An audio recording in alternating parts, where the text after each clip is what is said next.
Today's speaker will be Robert Burrows. He is from Charlotte. He was an undergraduate at UNC, graduated UNC Law School. He's a North Carolina attorney for 50 years, and he's a retired Superior Court judge. He served in the U.S. Marine Corps for 4 years and attained the rank of captain, which is not all that easy in the Marine Corps. He is a part-time resident in Blowing Rock. He's married. His wife Doris is with us. He has 2 children, 4 grandchildren.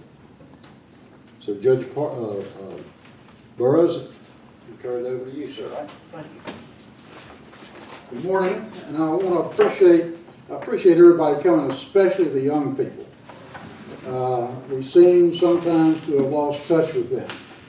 I've often thought to myself, I would go uptown, stand on the street with $50 bills, and I would stop people at random and say, I'll give you this $50 bill if you can sing the first verse of the Star Spangled Banner and say the Pledge of Allegiance to the flag. I'll give it to you. And I believe that I could stand there most of the day and not give my money away. So I appreciate y'all coming. I'm really proud that y'all are here.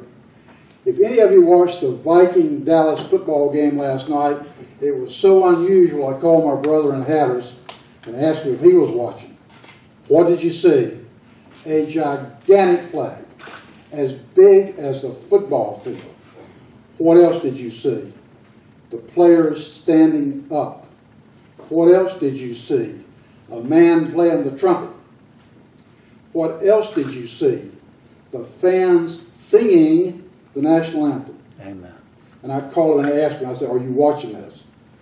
Maybe the last time we see it. But anyway, we may have turned the corner. I hope we have, and I hope things get better. I'd like to say happy birthday to the U.S. Marine Corps. They were 244 years old yesterday. So this is sort of after our birthday. I'll tell you a little bit about my entry into the Marine Corps. I went in, and as we got to the recruit depot, it was at night, and a little African-American Sergeant E5, about that tall, got on, and the first word the Marine said to me was, get your blankety-blankety-blank off my blankety-blankety bus, go over there, stand, and shut up. At that point, I realized I had made a bad career decision for my military service, and it didn't get any better. Back then, the drill instructors were actually hands-on. I mean hands-on. And I became a Catholic. I became a devout Catholic the second week I was in. And the reason was, the first week, the Catholics got to go to Mass. The rest of us had to stay at the barracks with the drill instructor, who gave us things that he had thought up for us to do.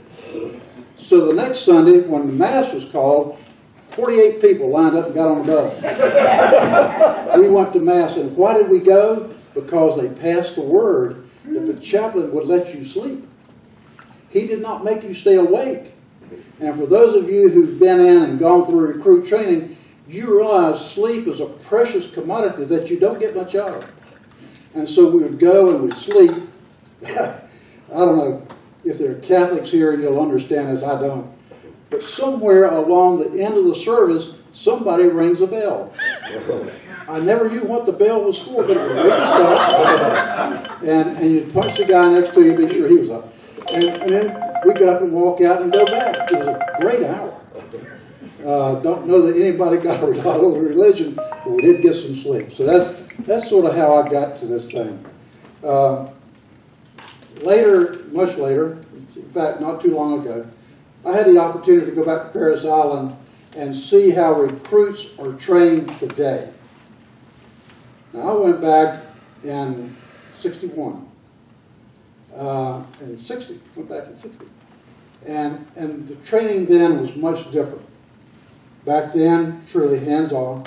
Now, they train them by things that they know to do. They have video, not games, but they have video problems that the young recruits solve. They teach them how to drive a tank. They teach them how to drive a self-propelled howitzer. They teach them how to drive a truck. They teach them how to do everything on the computer so they don't tear the equipment up. And then once they've mastered the computer, then they let them go out and learn on the equipment. It's very sophisticated. You don't get in the service today without a drug check, and you don't get to stay in the service today without additional drug checks. So we don't have the Vietnam problem today as we did back then. And these young people are very smart, very smart. They have actually been selected. They might have 100 people apply, and they don't take them all. They take the ones that they think will do the best job and have got the best attitude. So today I can tell you from personal experience and having seen it, they're well trained, highly motivated, great people who know what they're doing and are interested in what they're doing, and who have the opportunity to do great things that we didn't have back then. I swore when I got out of the Marine Corps I'd never sleep on the ground again, I'd never carry another rifle. And I've never carried another rifle. So, well, I have slept on the ground. But in any event, that was my choice. So I tell you today that the military we have today is just outstanding. These people are so smart. They know how to think. I'm reading a book about the Yom Kippur War, and the Israelis knew that the Arabs fought their tank battles under the Russian battle plan. And the Jewish army was able to foretell what they were going to do in any given way. And so they were always sitting there waiting for them to come. And that's the way they were able to win. So our troops have the ability to think. They have the ability to do things outside the box. And it's just a great, great group of people. Also in the military, you got to keep advancing in rank, or they put you out. Very simple. Up or out. That's the very basic words. My grandson works for the DOD. He's on a scholarship with them. And in the summer, he's an intern. This past summer, he was doing some intern work. And part of the things his department does that he can talk about is they help put together war games. And they'll put a battle together on video and let the people work their way through it and see the mistakes they make and correct the mistakes before they have to go do it. 20 years ago, would we have ever thought of drones? No, drones were not in the picture. And kids today can sit in Colorado and fly a drone in Afghanistan. Are you kidding me? Nobody would have thought of this back then, that we can do those kind of things. And the equipment they have is just spectacular. So I'm very impressed with them. As those of you who know, who've been there, soldiering is nothing but hard, grubby work. That's all it is. Grubby, hard work. And when you see this, and you see these kids in Vietnam, then you come up and you see them in Afghanistan, you just look at the difference in those people. It's just amazing how good they are today and how good they were back then. So Armistice Day was to honor those who served and those who died. By the way, we'll probably never have another unknown soldier. Those are in the past. Everybody who goes in gives a DNA sample. And so they're always going to be able to tell who you are, no matter what happens to you. So with those things, I want to cover just a couple more things here. A couple more.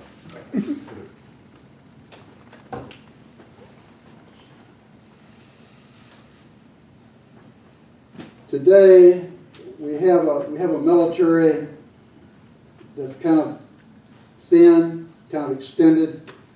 It's getting worn out. People need rest. People on their third, fourth, fifth deployment.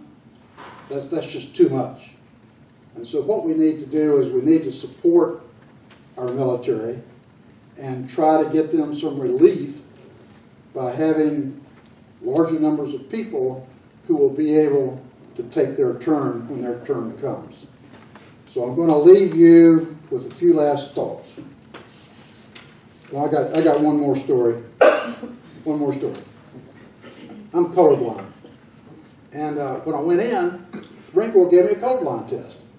And they never said anything about it. I didn't say anything about it. So one day, after I became an officer, we were doing a live fire problem. A live fire problem is when they use real ammunition and they're shooting at you.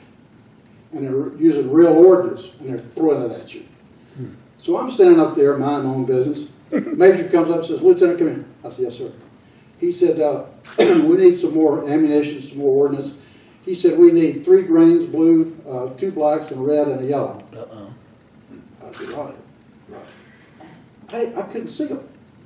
I didn't know what he was talking about. So I go over there, and I find me a corporal. I said, "Corporal, you colorblind?" He said, "Oh, no, sir." I said, "Come here." So go down there, and we draw the stuff out, bring it back, stack it up, and everything's great. So that afternoon, my gunny came to see me. He said, "Lieutenant, did you have Corporal so-and-so help you with that detail this morning?" I said, "Sure did, Gunny, and he did a good job." He said, "Well, I need to tell you something." He said, "In the Marine Corps, corporals do not work. Corporals are not in work details. Corporals supervise work details. They don't do the work." I said, "Well, Gunny, he never said anything to me about it." He said, "Lieutenant, he's not going to tell you no. He's going to do what you tell him to do. That's what a Marine is for." So, my gunny did not have a lot of formal education. He came in the Marine Corps when they were looking for bodies. He didn't have a lot of education. He was a very smart man. He knew everything that he needed to know for him and me to survive. And one day he said, "Well, Lieutenant, what do you expect me to do?" I said, "I expect you to keep me out of trouble. I expect you to make me look good. I expect you to tell me when I'm wrong. And I expect you to correct me so that I don't do it again." And he did. He did. So I had a good gunny sergeant. I owe him a lot, and he did a lot of good things for me. I'm going to leave you with, I think it's 4 thoughts. 4 thoughts. All right. Those 4 thoughts are, and this is a cliche, but it's true. We live in the land of the free because of the brave.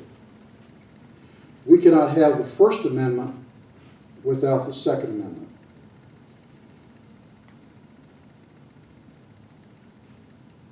When you see a serviceman or service person, just give them a pat on the shoulder. You don't have to say thank you for your service. Just give them a pat on the shoulder and say, just thank you. Just let it go at that. And thousands of service people will sleep on the ground tonight so that you can sleep in your bed. Now, that's very important. And hire a vet. Vets make good employees. They're motivated. They're mission-oriented. They're punctual. And they can do the job once you tell them what the job is. That's right. So hire a vet. We owe them a lot. We'll always owe them a lot. There's a saying, "I'm a Marine. I'm not quite as lean. I'm not quite as mean. But I'm still a Marine."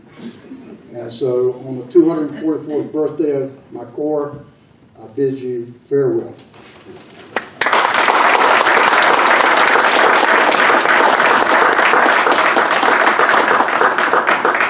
Thank you, Judge Burroughs. I'm going to ask Doug Matheson a question. I want you to tell us, Doug, out loud. What's the coldest place you've ever been in the wintertime? Yeah, North Virginia. Well, I spent many winters there, and with the help of Congresswoman Virginia Fox, it took her a year. I got back on my old base at Little Creek, which is out near the Virginia Beach. It's an amphibious base. And I went up there and met a retired Navy Chief Petty Officer in a Navy vehicle. We spent the day touring the base, but I recognized nothing. The Navy has totally changed from when I was in it. The biggest thing going in the Navy now is daycare center. There's a huge one at Little Creek and on all naval bases, I'm told. A lot of sailors come in and they're single parents. If you make a med cruise, you're gone from 6 to 9 months, and the Navy takes care of your children. So they're all safe. You're happy that they're safe. The next thing is education on the base. Virginia Commonwealth University has campuses on both the Navy operating base at Breezy Point and Little Creek and Navy Air Station Oceana.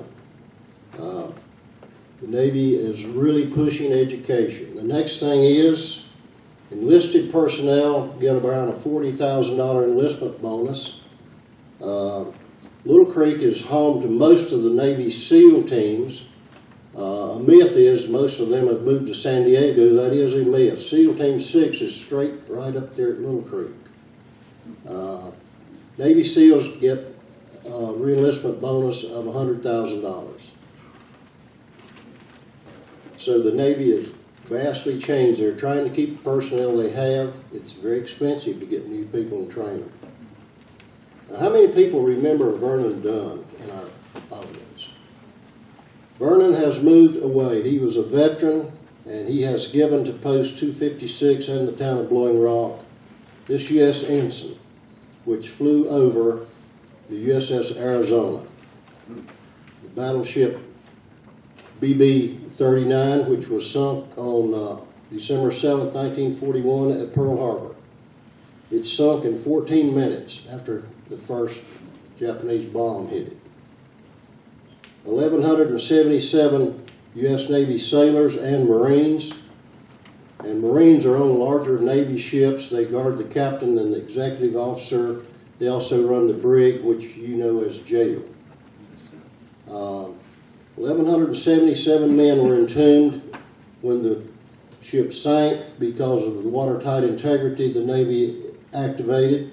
That means all doors and compartment doors are slammed shut for watertight integrity, but it's still sunk. There were 335 survivors that day. There are, I think, 19 left now, 17 to 19. They are given the right of being entombed in that ship upon their death, and several of them have been entombed by U.S. Navy divers in the remains of the Arizona. There's a memorial. How many in here have seen you remember the memorial, the white memorial? It's directly over the remains of the Arizona. And I will probably surprise you telling you who funded that memorial. A person who was very famous, very rich, was drafted into the U.S. Army, refused to perform for the U.S. Army, served his time in Germany in the tank corps of the U.S. Army. His name was Elvis Presley. He paid for the memorial himself personally. Well, three things have really gotten to me. Seeing the Vietnam Memorial in Washington, one of them. The Grand Canyon's the second, and Arizona's the third. Yeah. It's sobering. And you know who visits it more than anybody? Japanese. Yes, they do. Tons of them were there the day I was there. Yes, they do. And they say nothing. Actually, nobody says anything there. Right. Now, the funny thing happened to me when I went into the Navy. I don't hear out of my right ear. And I went into the Navy, and there was a corpsman, and he gave me the ear test, and he said, "You don't hear out of your right ear, do you?" I said, "No." He said, "I don't think you can get in the Navy." I said, "Well, I want in the Navy, corpsman. What can I do?" He said, "Is that a $10 bill I see under that chair?" I said, "I believe it is." And I was given perfect hearing. So come back next year, everybody. Thanks for coming.